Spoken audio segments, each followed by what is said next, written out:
5 Questions with LeRoy Butler. Now, here's Tom Silverstein. Hello, everybody.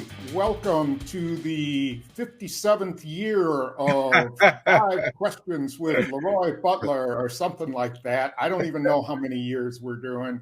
I don't know. It's been going. It's been a long time, though. It really has. It's been a lot I know it's been more than a decade and maybe 2. I remember even talking to Mike Davis, our old buddy, about it. Oh, God. We go way back. Yeah. But, hey, we're back. It's 2021, and we're here to kind of kick off the season in a way that's a little different than we've done before. And instead of looking ahead to the first game, we're going to look at the roster before it's finalized. Yeah. And sort of let you, Mr. Butler, go through the list and pick some guys out. Now, just overall, not position by position, but just overall for what you think this 53-man roster will look like, how is the talent level on this team? The overall view is, would say how good is your special teams? They're not very good right now. So I think the coaches are still, as I was saying before, it's going to come down to if a guy can play special teams or not. But with that being said, none of the starters pretty much played, Tom. And the whole National Football League has been doing this because you got 2 weeks, but you got a week in there before the first game. So with that being said, I think some of the coaches may make some of these decisions this weekend. But the 53, I think will be just as good because you got Devontae Adams coming back. You got Aaron Rodgers in the building finally. And David Bakhtiari is not – I don't think he'll start right away. He may start on the PUP list. So the offensive line is concerning. So, with that being said, I think there'll still be a team that can look pretty good because these guys are fresh. When you got that many guys sitting out, they're eager to play, so they'll get them going next week to get ready for the Saints. Yeah, and I used to be skeptical about starters not playing in the preseason. Like that. What year was that? Well, I never liked playing preseason. I always thought that they should play a series or 2 or something just to break a sweat, and get used to live action. But then last year they didn't play any preseason games, and the Packers came out like gangbusters, and that kind of just changed my opinion. I mean, I'm sort of with Matt LaFleur now. Don't risk injury. Just go. Practice is good enough. And if you throw COVID in there, which they're playing the Bills, they got a few guys out. You got to be careful and keep these guys in the know about what's going on, about these protocols and things like that, because guys are getting fined. And Tom, that's why I say that a lot of people didn't like that one little bye week at the beginning of that's normally your 4th preseason game. But, you got, Tannehill, starting quarterback, he's in protocol. So I think I like it this way: 3 preseason games, 1 week before the regular season, get everybody healthy, and then you're ready to go in that first game. Yeah. All right. Well, so we've seen 2 games. We'll see a third where we'll see more of the guys who are fighting for roster spots. We'll see a little bit of Jordan Love. Yeah. Let's go position by position and just kind of get your feel for what you've seen from these guys. So we'll start off with quarterback. Well, this I'll just give you my observation from on Aaron Rodgers, because you haven't seen him really play. He's had a tremendous training camp. Doesn't he always have a tremendous training camp? He's always come. He's always started out slow, in my opinion. It's always been kind of I'm here. I'll gradually work my way into it. And I don't know, for whatever reason, he was just really sharp right from the beginning.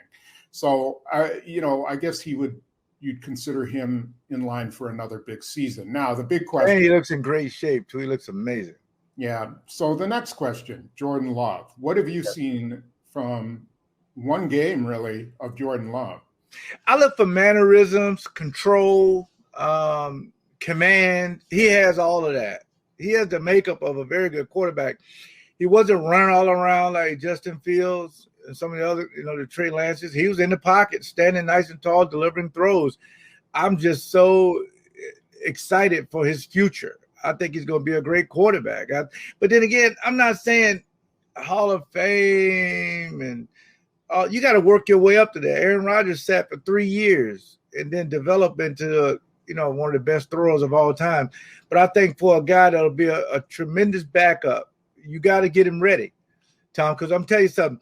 He's one protocol away, one concussion protocol away, one hit away from being your starting quarterback. So they got to continue to get him ready. But for him sitting out for 2 years and coming back and playing, I think he looks pretty good. Yeah, it's obvious that he's a work in progress, and you can see. I think it hurt him. He had the right shoulder injury, and I think it hurt him not to take part in the 2 practices against the Jets, because that would have been really good experience for him. Better than, as Roger said yesterday, better than a preseason game, because the Jets actually threw some of their defense at the Packers. Yeah. So. And then the big question, there's always a folk hero in training camp, and oftentimes it's a running back, but this time it's quarterback Kurt Benkert. Now let's put on our personnel cap. Is he worthy of being on a 53 somewhere? No. Okay. No, you remember y'all was in love with Callahan as well. Right. Yeah. If you can waive him and get him on the practice squad, that veteran practice squad, fine. But I'm not carrying 3 quarterbacks. I need that roster spot, and that's why we're doing this. I mean, I can't have 2 guys holding clipboards. It just doesn't work. If you can get him on a practice squad, then you can develop him. If something happens with Aaron, then there's your backup. Right. But to clear him on the 53, it would be a head scratcher, because then you're going to end up waiving him later in the season. Let's go to running back. Of course, Aaron Jones and A.J. Dillon are locks. Mm-hmm. And then we've seen really a nice competition between Kylan Hill, Dexter Williams, and Patrick Taylor. Yeah. And there's something to like about all 3 of those guys, I think. Yeah. But do you agree that Kylan Hill has kind of separated himself from the other 2? Well, he's made all the splash plays. And, and I actually did the first leap too. So got to give him a star for that. So I think I don't know how teams missed on him. I mean, sometimes you can find these type players where either they go later or if the kid opted out and teams kind of forgot about him. Now you can bring him in and he takes advantage of his opportunity. He can be a traditional 3rd down back that can do it, and he can play special teams. He's one of your returners. Right. So if Amari Rodgers, if something happened to him, so I think he's in that window, because I don't mind having 3 running backs. I mean, I really don't, because you had that with Jamal when he was here with A.J. Dillon and Aaron Jones. So, but earlier I was trying. Here's the problem, not a problem, but a good problem. Dexter Williams is going to be exposed, because if he's not on special team, then he's going to probably get released. And that was a draft pick. But Patrick Taylor is has an asterisk by his name. If somehow they can waive him and get him to the practice squad, I would be excited, because I think that kid can go somewhere and get behind a team that runs the ball heavily and can show you something. I agree. I agree. I like him a lot. I do too. But I'll tell you what, I would, if you have to probably release both of them. If you could get Patrick Taylor back, it might be worth losing Dexter Williams. I mean, Dexter Williams, I agree with you. He could be a decent player in this league. But Patrick Taylor is like a back that they don't have. He's different than A.J. Dillon, but he's a big, powerful guy. Yeah. And, he's like an old school Eric Dickerson type. And I'm curious to see whether he can carry that over. I don't know if he can, but it might be worth it on the practice squad. All right, let's go to wide receiver. And, I just wrote it in a column today. I don't think this has been as big a competition as they've said it is. I mean, let's face it, the 5 wide receivers who are going to make the team has been determined since day one. I mean, who were you going to cut of Devontae Adams, MVS, Alan Lazard, Randall Cobb, and Amari Rodgers? You're not. Well, I think it was between Taylor and Funches, but Funches on IR now, so they don't have to make that decision. Right. Taylor's one of your best special team guys. Yeah. So I think they're going to have to keep him. I don't think they can waive him. I think you're probably right. I mean, in my view, I think Equanimeous St. Brown is the best receiver they have of that group remaining. But I think you're right. Malik Taylor's special teams is going to help him make the roster. You don't think St. Brown better than MVS, though? No. You're saying that lower group. MVS has had an amazing training camp. That guy's good. I mean, he has been everything that you would have hoped with none of the drops. He's expanded his game so that he can go across the middle now. Yeah. He can do comebacks. He can sit down in zones. Rodgers really praised him for having his head in the game and kind of revealed that he hadn't been the best practice player. But whatever he did during this offseason, if he can carry that over to the regular season, then, boy, he's going to be a good player. See, and I heard what Rodgers was saying. Yeah. I would have liked him to phrase it a little bit better. Mm-hmm. And say, I've seen a lot of growth, and leave it at that. I don't need to know the specifics because it's almost like a backhand compliment. Like, oh, I was not doing it before and not so. But whatever. I like MVS. He led the league over 20 yards a catch, so he's fine. But again, the rest of those guys, Bingleton, Winfrey, Hazelton, those guys all be released. So yeah, and you know what? It was really a shame that Juwan Winfrey got hurt because you have to see it in practice. But this guy off the line of scrimmage was amazing. I mean, he is so quick, and some of the moves he had off the line were really impressive. Now, whether he could finish and everything like that, I don't know. But there's a reason they had him around. On practice squad last year, and I'll bet they try to get him back if they don't put him. And they tried to put him on return, give him a chance to return the ball. Yeah, so maybe he can break one and get more. But he's a guy they're going to want to keep around if they can. I don't know if they're going to have to waive him injured or whatever, but he's a guy you would want on the practice squad. I think so. That'll be. And then Equanimeous St. Brown, I think, will be picked up. The only problem is he's just hurt. He's hurt too much. So that's the issue. If you remember, they used to tell us back when you used to cover me when I was younger, you can't make the club in the tub. Right, exactly. Yeah, they still say that.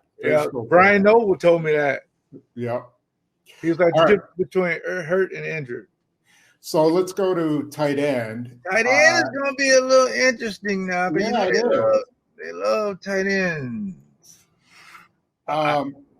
So tell me what you think of how many do you think they keep? I'm thinking they would probably Sternberg was going to miss the first two weeks. Correct. So it's going to be 4 guys there, but Josiah DeGuara, coming back from that injury, it depends on because him and Daphne kind of looked at as like fullbacks in a way because of how they play them. But, Big Dog is going to be there because it's Aaron Rodgers' best friend. But Robert Tonyan, to me, is a premier let me restate that. He's an ascending tight end who I think can be an amazing target. I mean, anytime you score 10 touchdowns in this league, you're a great player. So he's up for a big raise. But I will say this, though. Jay Sternberg is one guy that's on my favorite list. Because he's your second best pass-catching tight end. So after his suspension, he's going to come back, and then they're going to be put in a position, do you waive one of your tight ends to get him on? But there's that, do you keep a third quarterback conversation, or do you keep Jay Sternberger? Well, so I think they'll keep 4. I wouldn't underestimate DeGuara, though. I mean, I think that guy can – he gets used at fullback, but I think he can be a pretty good receiving tight end. It's yet to be seen. I mean, I don't think he's Tonyan, but he's the kind of guy who can be used everywhere and anywhere. And I think he's going to have a big role. You know, another thing is this Bronson Kafusi. You got to see this guy. I mean, he's 270 pounds. He's a former defensive lineman.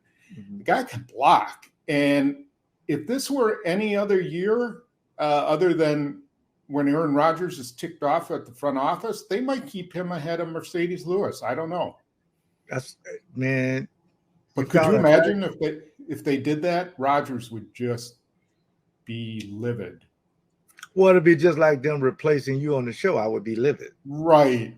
Yeah. I mean, the chemistry there.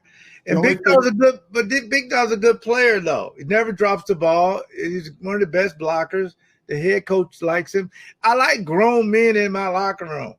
Mm-hmm. That's a level, and I know he doesn't play special teams, but there's a lot of value to it. Yes. Other than just Aaron Rodgers liking him. But there is. I would say that with you. All right.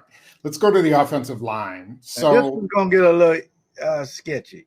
Yeah. So, okay. We know Bakhtiari will eventually be on the 53. I don't think they'll put him on PUP because I think he's going to be back before 6 weeks. So I think that's my gut feeling, but I don't know that for sure. Yeah, I think the same thing. I mean, the guy's he's one of my favorite players, but I think he's the Wolverine, man. I think this guy heals up amazing. Yeah. So I don't think he'll start against New Orleans, but I think he'll be, maybe in the first month or maybe by the fourth game or something like that. They may do it. They may put him on there just to use the roster spot if they figure one of the young guys. Because the problem is if Royce Newman is your starter, does that expose Lucas Patrick? Because you would think that if you move Jenkins out and Newman is your left guard, that he outplayed Patrick. Well, so how would you do that? I think so. Elton Jenkins is going to be their left tackle on opening day, I believe. I just don't think Bakhtiari will be ready. Okay. So then you've got Josh Myers, the rookie, is going to be the starting center. He's there. And Billy Turner is going to be your right tackle. Okay. So then you have the two guard spots. And it's been a race. It started out being Runyon, Lucas Patrick, and Ben Braden. But then all of a sudden, Royce Newman threw his hat in the ring, and I think he's jumped ahead of everybody. Have you watched him much in games? Yeah, pretty much. I think anytime you got two rookies in your interior, it can be concerning. I mean, yes, because you saw Rodgers and Josh Myers have their little, and I remember having we had him on Josh Myers on our radio show in Milwaukee. And I asked him, I said, have you sat down with Aaron Rodgers and went through all these hard counts? This guy says, hut, but he really doesn't want the ball. He's trying to get a free play. And he was saying they've been having some discussions, but it's a work in progress. Of course, Lindsley was amazing with that. Yeah. I mean, Rodgers would go through 6 cadence and he never snapped the ball. Guy jumps off, MVS 50 yards, there you go. So that may take some time, but when you fly down to the Saints, you're not a rookie anymore because you're starting. Right. Well, you're going to put him and Newman together against a very good defense. That defense with the Saints is very good. It can make people concerned. But if he could outplay Lucas Patrick, play him. I'm fine with it. Play him. Yeah. And so here's my theory is that whoever is at left guard will probably will know who the better of the two guards are. Yep.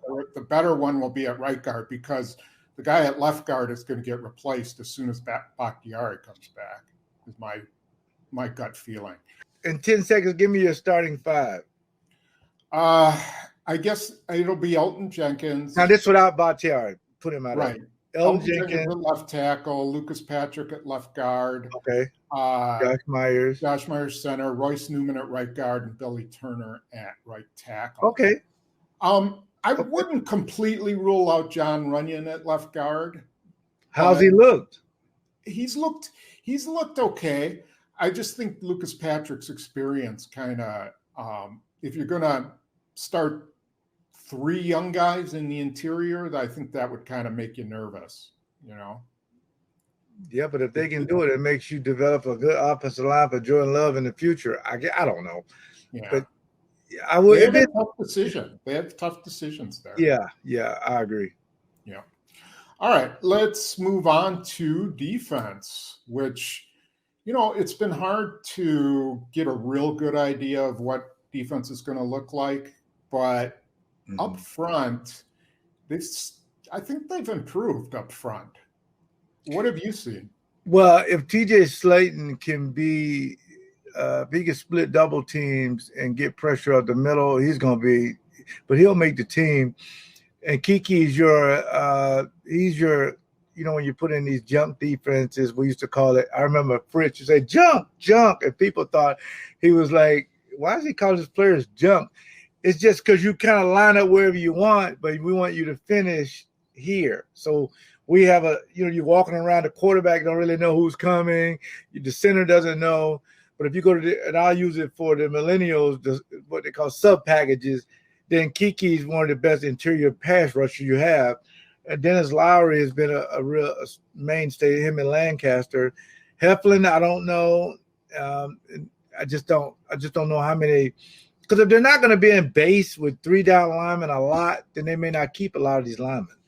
Yeah, I think one thing they're going to do, though, is play some, 5-man fronts in nickel, where they just have one linebacker, and then it's sort of a way to play pass defense, but also play the run. Okay. We've seen that in camp a decent amount. Not a ton, but a decent amount. Now, is that a difference between Pettit? Yes, huge difference. Difference. Okay.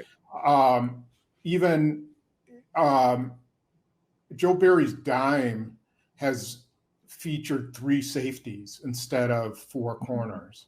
So he is it's sort of his way of accounting for the run. Like, I think he's more conscious of stopping the run than Mike Penton was. So we'll see how that goes. From what I've seen, Kingsley Kiki has had some great practices. He's got to get back. He was hurt for a good portion of camp, but I think he's got a chance to have a really good season. And Dean Lowry has had an excellent camp, way better than I would have thought. I like Dean Lowry. Yeah, he was, he had kind of an off year last year, but he's come back ready. Some people thought he was going to be a salary cap casualty. Yeah. They waive him and save all that money. Right. Now, they could save money with Tyler Lancaster and keep Jack Heflin. I don't know if there's a huge difference other than experience there. Yeah. But Slayton, he's got to be consistent. I mean, he is a monster. 330 pounds. They said he's 18% body fat. That's better than me. That's better than you when you were playing. Yeah.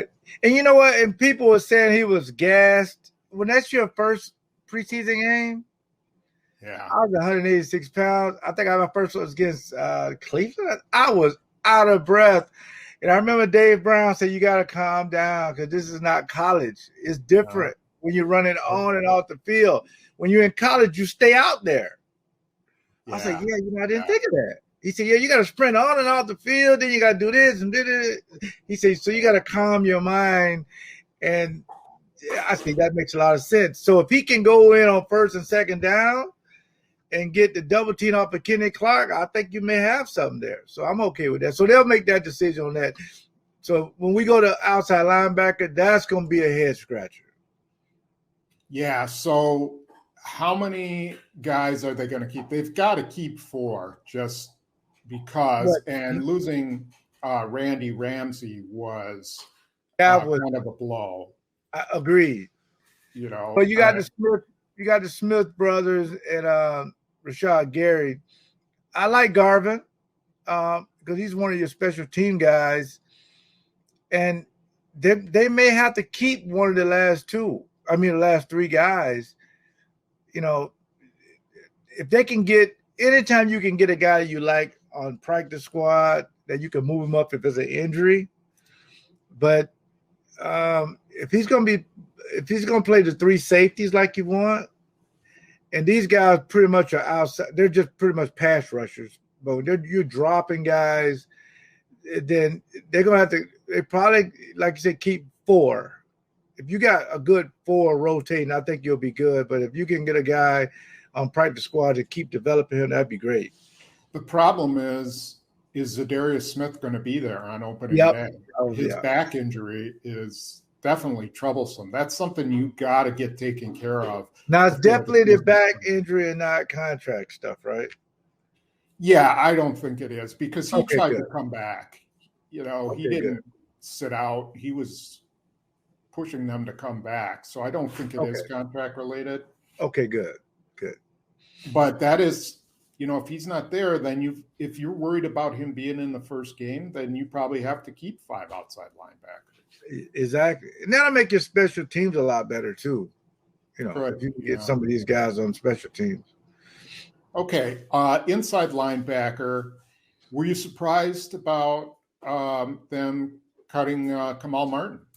As soon as they moved him to outside, I say that there's an issue because he's been banged up. But I wasn't surprised about him being banged up, Tom, because when they drafted him, he was banged up.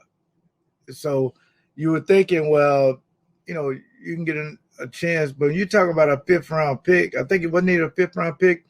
You're thinking, you know, those guys normally make your team somewhere. So, you know, I don't know if they gave up on him, but I think when Owen Burks showed that he looked a little different, you know. And then, you know, Ty Summers is your special team guy.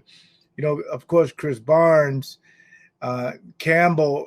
I mean, those guys, they're gonna probably make it. So, but how many do you keep inside linebackers if you're only gonna play 1 or 2 of these guys at a time? So they're probably keeping 4 inside linebackers. Hopefully, maybe one of these guys could play outside if need be. But stopping the run is paramount this year. It really is. This is the position that I'm most worried about in the entire team is inside linebacker. I think one of the things they'll be able to do, and I wasn't thinking straight enough, was that with outside linebacker, they could consider Oren Burks a 5th outside linebacker because he has played outside linebacker last year. Yeah. So, you know, if they were worried about Zadarius Smith, you know, they got Preston Smith, Gary, Garvin, and then, you know, Burks would be an emergency guy if they absolutely needed someone outside. Inside, it's going to be Barnes and Campbell, and we'll see how everything goes. Campbell's been pretty good guy in terms of coverage, but he's not going to give you a ton in the run. So Barnes will have to be on the field quite a bit. Yeah. Okay. Let's go to your favorite position. Wow. Yeah. Half your position. We'll talk defensive back and start out with cornerback. Well, this one you have to take out if you like a guy and be fair. But you would think Jaire Alexander, who I think is one of the top corners. Stokes, I want to see more of him. I really do. And Kevin King, man, I'm a Kevin King fan, man. I don't care what they say. Say what you want, man. If that guy's out there, he's a good player, okay? MVS and Kevin King are 2 of my top favorites. So those 3 are fine. I'm a huge Chandon Sullivan guy because when you're talking about playing in the slot that can play zone, go after the quarterback, and do everything you need, he's on the team. Now, after that, you know, corner is in the Ito gets young man. I know he's a converted receiver. He's earned a right to get more reps against Buffalo, and maybe it's going to be tough to let him go because he's been playing so good. And he's so raw enough that I think they can keep developing him. And so I think they'll keep 4. I think they'll keep 4, maybe 5 corners because you always need guys who can cover, especially if you're going to be playing all these sub packages, rotating these guys in that can play multiple positions. But that takes me over to safety, Tom, because if you keep in 3 safeties or 4 safeties, then you got to keep only 4 corners. Yeah, you might be able to keep an extra corner there. Like, I don't know what they're going to do with Shamar Jean-Charles, but he's the only true slot guy they have beyond Chandon Sullivan, although you could always move Jaire Alexander in there anytime you wanted. Nah, I ain't doing that. Why? I never saw Deion Sanders go in the slot. I want him out on the corner, man. You want him taking away a third of the field? Yeah, because my grandmother used to say, don't cover up a problem by making a problem. If you got that problem solved, forget about it. Just no. But you know me, I've been saying this the whole offseason. I want to see Savage more in the slot up there close to the line of scrimmage instead of at safety. Yeah. I wonder if that'll become something through the season. We haven't seen it in the in practice, but just saving. Yeah, who knows? That could be something. I want to see Vern Scott. Vern Scott gonna be a good player, Tom. He got to stay healthy, but man, this kid got everything you want. He got size, speed, swagger. He's smart. Yeah. And I'm not just saying it because he's wearing 36, but it helps. Now they got to play him more. They have. I think the top 4 is pretty much locked in with Amos, Savage, Black, and Vernon Scott. Yes. But whether they keep a 5th, these 2 guys, Christian Uphoff and Ennis Gaines, they're the kind of guys you love to have on your team because they're good special teams players. They're hungry. They just want to hit somebody. They don't care where or how, or they're physical, big safeties. I don't know. I think they're competing for one spot. I think they might keep 5 safeties. I'm not sure. Oh, wow. Well, you can't keep 5 safeties and keep 3 quarterbacks. Let me leave that alone. Okay, let's go to the specialists. Yeah. Now, J.K. Scott, I want to spend 10, 15 seconds on him. Now, what's up with that? You tell me. Well, it's his 3rd year. This is a put up or shut up year. I think you give him some, rope because it is a hard transition from college to the pros. We did that the first 2 years. And if you remember, one of the best punters of all time was Craig Hentrick, and he one of my best friends. He kicked around for 2 years before he finally got a shot with the Packers. He kept getting cut, and then he finally came to Green Bay, and then it all clicked in for him. And it could be that way with Scott, but this has got to be it. This has got to be a season. 2 years now, he's had the experience. Now it's time to come through. Craig Hentrick used to come to me, Roy Lee, where do you want it? I said, I want it right there at the 9-yard line with a little drawback to let it in on the 12. He would put it there. Yeah. It was a defensive stat. And I realized that he was a defensive player. Yeah. So he was a good tackler, too. Because he said, wait, we got a number 1 defense. Make these people drive 78 yards. We're going to win a lot of games. And yeah, you're right. He was a good tackler. So, yeah, we'll see with that. So, and I think this when you're talking about return guys, I'm sure that'll be Amari Rodgers and Hill back there. And then Amari Rodgers, your punt returner, right? Yeah, and I think it also depends upon, how the 53 the game day 46 winds up. If for some reason Rodgers isn't on there, then Randall Cobb will be the punt returner. He's your safety, insurance. He will catch the ball every time. Amari Rodgers, we'll see. He's got a lot of talent, but he's got to be able to field it too. Right. Okay.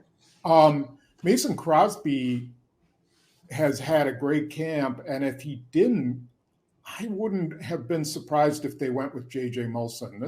This guy, I think they're going to try to trade this kid. I'll bet you they kick him exclusively in Buffalo because he's got a strong leg, man. The other day in practice, he hit from 56 and 60 yards. See, I don't care about that distance. I go by accuracy. He hit them all. Every single kick he made. Yeah. I heard all this strong leg stuff y'all media people always telling me about, folks. All right, you watch him on Saturday. If he can make them, fine. I'll bet you got a strong leg. I'll bet you anything they try to do a 63-yard field goal just to show him off to see if they could trade. Well, him. neither one of us has money unless you want. Bill is the rich one. I mean, Bill. Yeah. Bill got all the money. You could trade me a liter of Elite vodka, 36 vodka. That'll work. All right. Yeah. All right. So we've pretty much taken a look at every position. Yeah. And I think, is there anybody you want to particularly look at on Saturday?